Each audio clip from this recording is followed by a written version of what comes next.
The church bell rang like a warning, low and uncertain, and the smell of wet earth and strong coffee tangled with incense in the small chapel where people kept their secrets. A folded paper rested in Laura's worn hand, thin as a promise and heavier than any chain that had ever tied her to the plantation. Someone found the paper as they closed her fingers around it, and the whisper that followed sounded like a verdict. The inciting fact could not be softer or more terrible. It named a father, and that name was the Colonel's. The women in the back of the room heard it and felt it like a pressure in the chest. Men who had worked the fields turned their faces away as if the sun itself had betrayed them. Her death was immediate, but the letter moved slowly through the room, each eye finding the slanted handwriting, each breath drawing in the scent of coffee and the salt of grief. That night the choice came into view like a knife. A decision would have to be made that would cost someone dearly. When would the sale happen? When would the Colonel decide to claim what he asserted as his own? When would the child be taken from the only life it knew? The clock on the post read 7 days to market, and the whole place counted the hours like a wound. If this story touches you, hold it close and listen till the end for what a small truth can do to a whole family. This is a story of a letter, a death, a claim, and the price paid for freedom. Laura's voice had been quiet in life, but in the days before she died, she had spoken as though she were threading a rope. Benedito had sat on the edge of the bunk and kept his eyes on her hands as she folded cloth and then unfolded it again. He had smelled the ash of the cooking fire and the iron in the air after a rain. He had felt the grain of the wooden spoon bruise his palm and the roughness of Laura's hair as she leaned into him. Their conversation stretched long and in whispers because the overseer Paulo patrolled the path like a dog, because Captain Oliveira came with questions, because rumor carried faster than the plantation's gossip.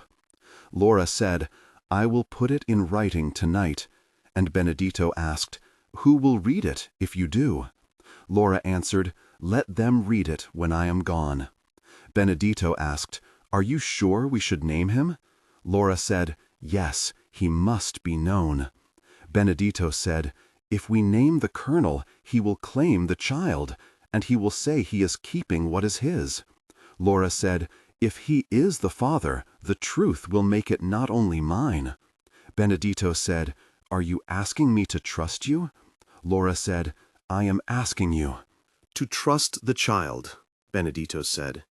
"If he takes the boy, what will we do?" Laura said. "We will find a way," Benedito said. "I do not have much to give," Laura said. "You have your hands, your oath, your life," Benedito said. "You speak like a woman who has paid everything already," Laura said. "Then let what remains be payment," Benedito said. "We will not decide tonight," Laura said. "Promise me you will keep the letter if anything happens." "I promise," Laura said. "If I die, burn my sheet and keep the little shirt." "I will keep the shirt and the promise," Laura said. "Tell Juan and Marta softly, they must be ready." "I will tell them," and Benedito's voice broke, and Laura touched his cheek, and they sat with the sound of the rain and the distant call of a bell, and with the knowledge that decisions would have to be made against the clock and against a man who owned more than the land. Laura's backstory spread like a river through 2 short paragraphs of memory. She had arrived at the plantation as a child, taken from a village where her mother had kept an herb garden and taught her to listen to storms. In that place, she had learned songs that spoke of rivers and of hands that could not be owned. She had worked in the house and in the fields, and had become the one who soothed other women through labor, the one the midwife praised for steady hands. The Colonel had looked at her more than once and smiled, as if at a market, as if she were an object to be admired and then stored. When the child was born, she had written what she knew, and in the letter she left a name and a wound. Her life was small in official records, but vast in the ways she loved and hid the truth. Benedito's backstory took 2 paragraphs and told of a man who had come as a hired hand, whose father had been a sharecropper, and who had learned to read a little from Sunday prayers. He had the smell of tobacco and coffee in his clothes, and the patience of someone who had mended nets and shoes. He had a sister, Marta, who kept the herbs in the kitchen, and a friend, Juan, who traded small favors for news. Benedito had promised once to buy his freedom with a season's wages, and had been thwarted by drought and by a debt that never closed. He loved Laura with a quiet ferocity that made him sleep with one eye open and kept him ready to bargain with the world. He kept a small wooden cross wrapped in cloth, and he, in private, counted the days to a future he rarely spoke of. These histories made their decisions understandable and their sacrifice inevitable. The birth itself had been night of sweat and singing. The midwife, Anna, smelled of boiled lemon and heated cloth, and moved with practiced hands as the child cried and settled into a small, urgent life. The colonel arrived that morning with the heavy leather of his boots and the sound of horses, and the overseer Paulo at his shoulder. The house smelled of broth and the dust of the yard, and the shadow of the porch lay long across the floor. The colonel entered and said, "This child will wear my name." And Benedito rose from the corner and said, "He is a child of the woman who bore him," Anna said. "Who claims the child then?" Colonel Martin said. "I claim what nature has given me," Anna said. "Nature does not write deeds," Benedito said. "We will not let you take a child," Anna said. "Listen to the baby," Colonel Martin said. "I will pay for the child if necessary," Benedito said. "You cannot buy family," Anna said. "Papers can be made," Captain Oliveira said. "The law and the colonel's will are not the same," Benedito said.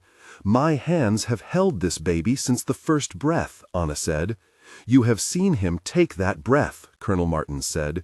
"He will be with me, and Paulo will see to it." Benedito said, "If you take him, you break a life," Anna said.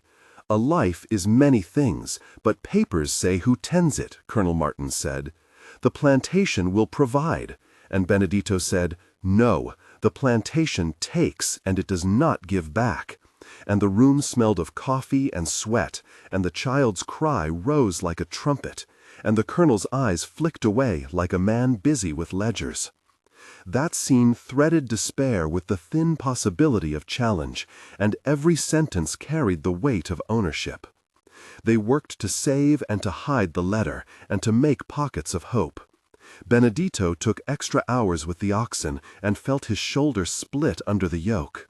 He visited Juan, who repaired tools with oil and patience, and Marta, who sewed small buttons into shirts and watched the horizon for men who might buy children. Padre Joaquim visited the sick and said Mass when he could spare the time, murmuring words that smelled of wax and dust. Maria, the cook, offered bread and a gentle word, and José, who drove the cart to market, nodded as if keeping a secret. Their days were full of tactile effort, the texture of rope under calloused palms, the taste of thin soup, the sting of soap on cracked hands, the sight of the plantation rows like teeth, the sound of the overseer's boots on the lane, the smell of wet manure, and the dust that settled into bone.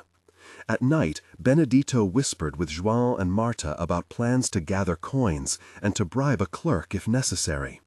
They traded small favors and small kindnesses, and they named each person the threat of sale, as if naming were a form of protection. The threat of sale arrived as a ledger entry and a rumor carried by José. The colonel's steward had written a list, and one name was marked for market. The plantation left it in the office, and the overseer, Paulo, spoke it aloud with a casual cruelty. Benedito confronted Paulo in the yard, and the exchange tightened like a cord. Paulo said, "The colonel decides." And Benedito asked, "Which of us does he own today?" Paulo said, "All that is mine is his." Benedito said, "You will not take this child." Paulo said, "It is business." Benedito said, "Is there no line left between business and people?" Paolo said, "That line is thin here, and Colonel Martins crosses it." Benedito said, "If he comes to the auction, I will stand, and I will speak for the boy." Paolo said, "Speak then, but know that words do not buy papers." Benedito said, "Perhaps I will buy my words with my life." And Paolo laughed, and Benedito's laugh collapsed into the sound of the mill. In the center of that scene, the narrative slowed, and the tension rose like the tide. This was a moment when a human choice would meet brutal accounting, and the reader could feel the grating of leather and the metallic taste of fear. The air tasted of rain and iron, and the ground under Benedito's feet felt hollow, as if some unseen hand was testing how much weight he could carry. The negotiation unfolded in the colonel's office, where papers smelled of oil and dust, and the desk was a map of decisions. Colonel Martins, wearing a suit that smelled faintly of pipe smoke, named a price, and Benedito named a counteroffer, and the overseer Paolo and Captain Oliveira watched like men who placed bets. The dialogue inside the office became the pulse of the story, and the stakes were carved line by line. Colonel Martins said, "1000, and you will receive payment." And Benedito said, "I have not 1000." And Colonel Martins said, "Then you offer your service." Benedito said, "Your service is the plantation's jail." Colonel Martins said, "Service can become freedom in time." Benedito said, "I will not trade one life." Colonel Martins said, "You misunderstand me." Benedito said, "Perhaps, clarify it then." Colonel Martins said, "The boy will remain with me, and you will be freed after 15 years. 15 years is a sentence." And Colonel Martins said, "It is a term of apprenticeship." Benedito said, "You would bind me to buy what you claim?" Colonel Martins said, "Documents make things real." Benedito said, "My hands know reality more than ink." Colonel Martins said, "There are other ways." Benedito said, "Name them." And Benedito's voice sank and rose, and the room smelled of tobacco and ink, and the little shirt lay folded like a question on the desk. This negotiation became the crucible where money, law, and human dignity collided, and the reader heard the scrape of chairs and the distant cluck of hens. When the bargain had to be made, Benedito stepped forward with a paper that smelled of lemon oil and sweat. He had gone to Padre Joaquim, who had given a blessing, and had borrowed a small sum from Marta and Juan. The backroom clerk, a thin man named José Ricardo, wrote a document that would transfer legal standing, and the chest of papers was heavy with risk. Benedito said, "I will give my name and my manumission to the boy." And Colonel Martins said, "You would free the child by giving your liberty?" Benedito said, "If my life can buy his childhood, then take it." Colonel Martins said, "Sign here, and the law will follow." Benedito said, "I sign for the child and not for myself." Benedito said, "Do you understand that this will not be easy?" Paulo said, "Nothing here is," Benedito said, "but I pay with what I have." Anna the midwife said, "You pay with blood." Benedito said, "I know." And Benedito's hand trembled as he pressed the mark to the paper, and the pen scratched like a small mourning. The document smelled of ink, and the money changed hands, and the overseer's face was blank, and in the corner Padre Joaquim read a short prayer, and the little boy, unaware, reached for the hem of Benedito's sleeve. That touch was worth more than any signature, and Benedito's sacrifice anchored the moment with the weight of a human giving. This scene fractured the world into before and after. It was an argument about law and a hymn to love made practical. The sacrifice had a cost beyond the paper. Benedito returned to the fields a man lighter on record but heavier in body. Fever took him after weeks of back-breaking work. The nights had been long and his sleep shallow. He coughed in the dark, like earth settling, and one afternoon in the yard his legs gave way, and he lay beneath a tree with the smell of dust and bread, and he thought of Laura's folded sheet. Marta ran to fetch water, and Juan fanned him, and Ana cleaned his brow, and Padre Joaquim came with oil and words. Benedito said, "I have made a place for him." Marta said, "You did what you had to." Juan said, "He will be remembered."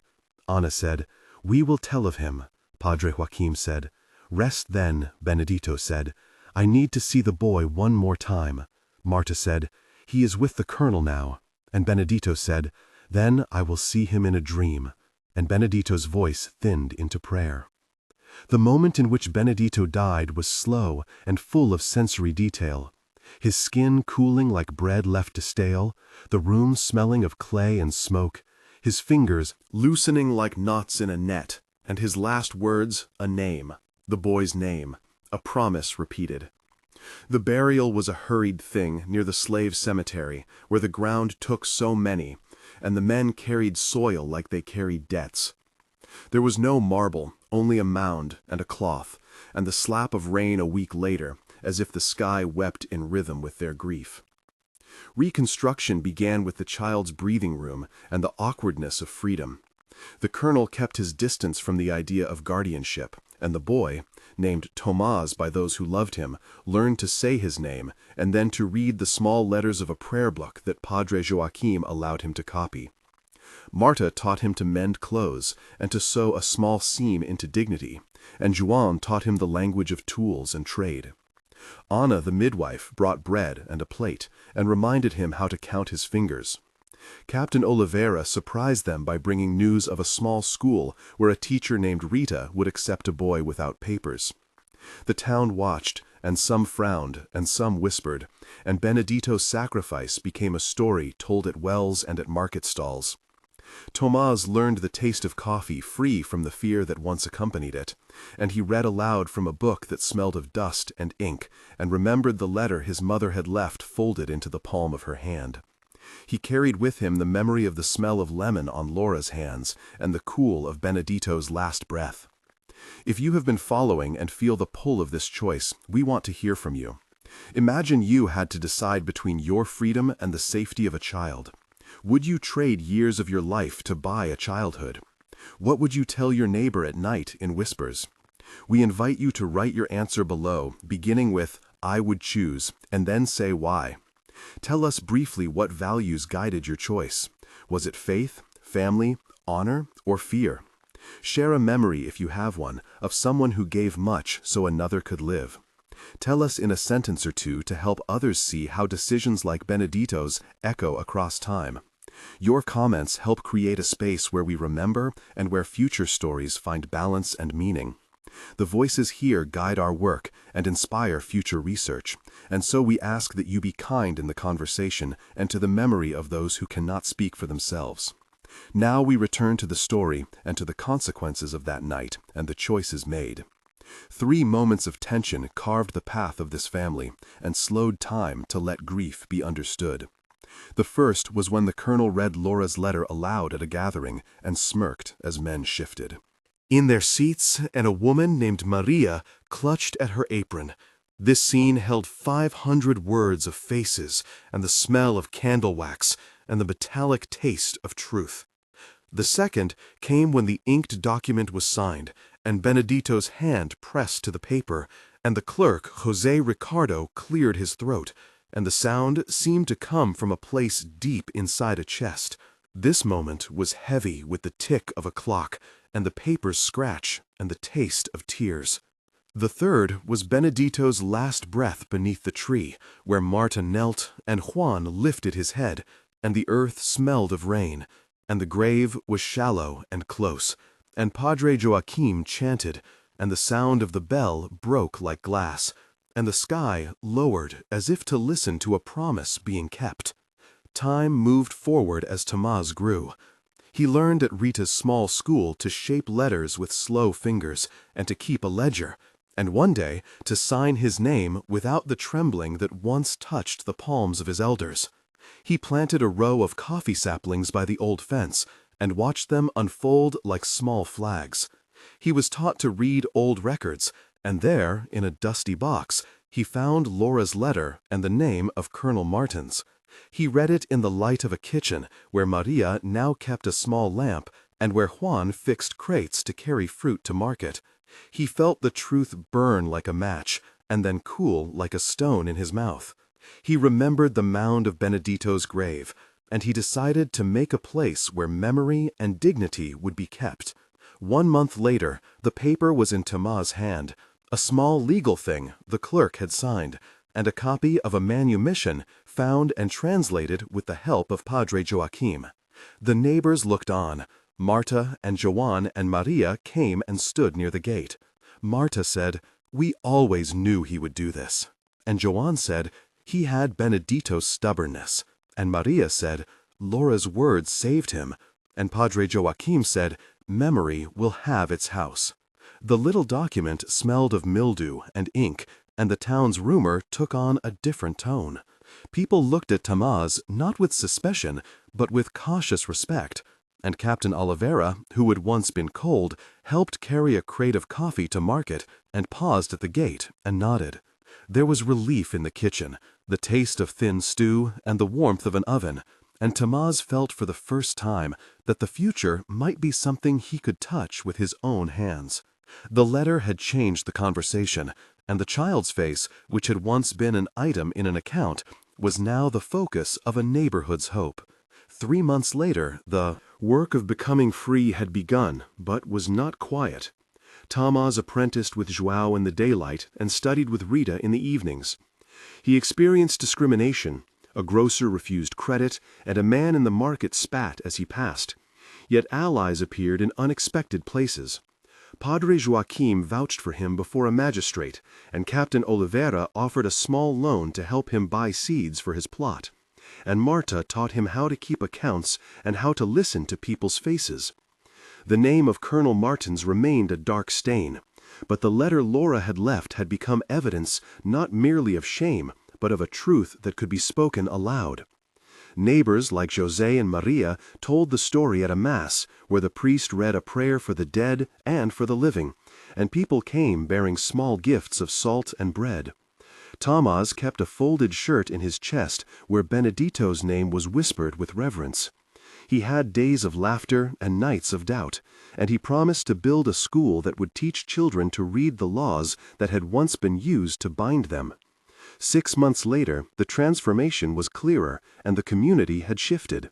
Tomás had leased a small plot at the edge of the plantation and planted coffee that had once been a symbol of bondage into a garden of his own.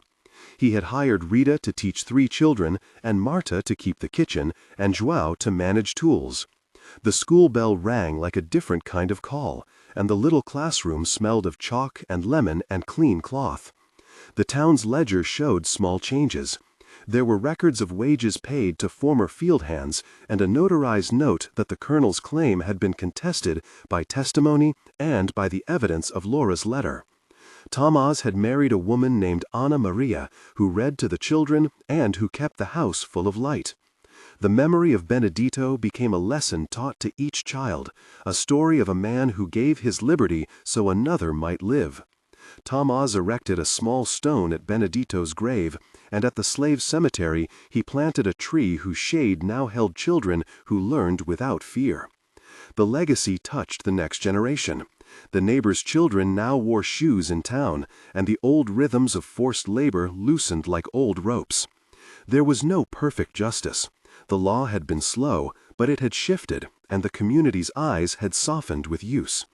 They closed the story in a way that asked listeners to remember that sacrifice and love are not the same as forgetting.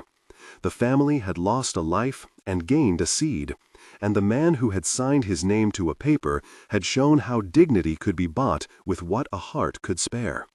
Years later, a new law made manumission a simpler thing. The plantation's records bore names altered by small acts, and the school that Tomás helped found taught children to read both prayer and contract. Do not let these names vanish, say them aloud. Benedito, Laura, Tomás, Marta, João, Ana, Rita, Padre Joaquim, Maria, Colonel Martins. Remember what was given and what was taken. If this story moved you, subscribe to follow more histories of people who paid for the freedom of others and help keep these memories alive. Liberty is both debt and inheritance. May we live to honor those who paid with their lives.